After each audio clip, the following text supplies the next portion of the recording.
Hey class, I want to talk about the interview guide development that we're all going to be doing here forthcoming. Let me just show you a quick slideshow. So this really quick video, I want to run through just an overview of what the interview guide development kind of looks like. So I'm going to introduce agency, the organization that I had a recent needs assessment done with. I'll talk about the rationale for this. I'll dive into how the literature informs our questions and also how that informs the project partners. I'll talk about developing questions and then conducting the interview. So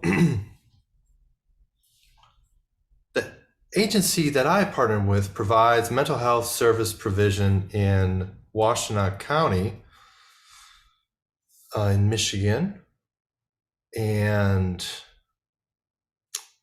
primarily what they came to us with was that they had an issue of client attrition, which just means that for whatever reason, clients seem to fall out of care or stop showing up for appointments, and they would lose track of the clients, unable to provide service provision, and were out of touch with why these barriers occurred. So we had a good sense of what our rationale was because we wanted to understand what attrition was specific to this organization. We understand on a global scale what attrition is, but how is it unique to this organization, and how does that change based upon this organizational structure, and how are the needs of the clients different in this community than they might be somewhere else? So to begin understanding these questions, we dove into the literature. And the literature shows us a lot of different things about attrition. There's a lot of literature surrounding what are the barriers to seeking out services. And we also looked into structural factors within this organization specifically. So for instance, we found out that this agency offers some 700 monthly appointments, which is a staggering amount of appointments. We found that the majority of their professionals who offered service provision worked on a part-time basis. Not necessarily a problem, but we did see it as a potential confounding factor. If they're all part-time employees, how does that influence their service provision? And how does that influence how they interact with one another in a cohesive way throughout the organization? If they're only there on a minor basis, it could impact service provision and environmental factors throughout the organization. So on a patient barrier level, we know that socioeconomic factors will influence whether or not clients have an ability to seek out the services, whether or not they have the time, the resources, the transportation, or they have work barriers that impede their ability to get to the appointments. We also know that there's service provision barriers that cause attrition. That is, there's relationships between the therapist and the client. That is the most important thing to support and have in a healthy way. It contributes to folks coming back to the agency. So if people don't feel like they have someone they can trust or they have someone they can talk to, they may fall out of care and thus creating attrition. And then we have structural factors. We have demographics that may be a mismatch between service providers and those that they're serving in the community. So they gave us a lot to work with based on the literature findings and based on what this specific structure of the organization looks like. We identified folks we wanted to talk to gain a deeper understanding for how things were happening on a local level and how attrition manifested in this organization.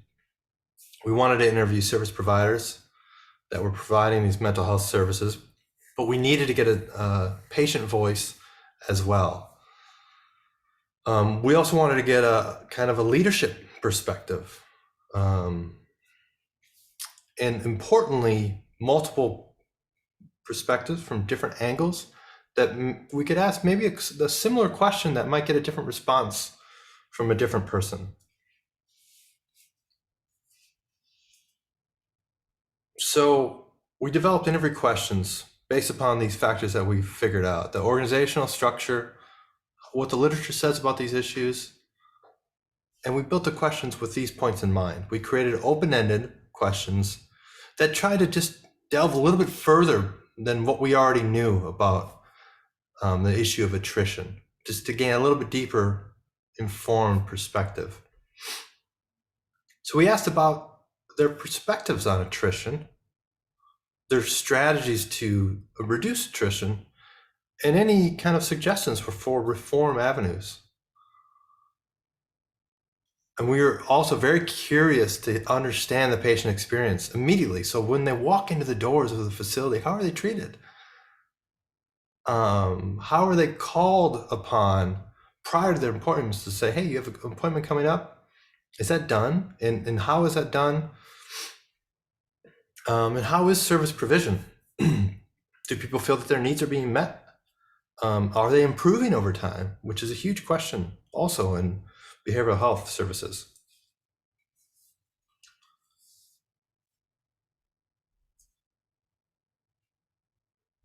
So from there, we conducted interviews with a range of different perspectives, and some of the questions that we had for therapists included, what behaviors do you engage in to help to reduce attrition? What do you think the barriers are for the clients? How could you as a therapist help to reduce some of these barriers that you identified, and kind of what is their role in attrition? And questions about organizational structure and environment. How would you suggest that the organization evolve their practices to reduce these barriers? And what solutions would you suggest to address attrition?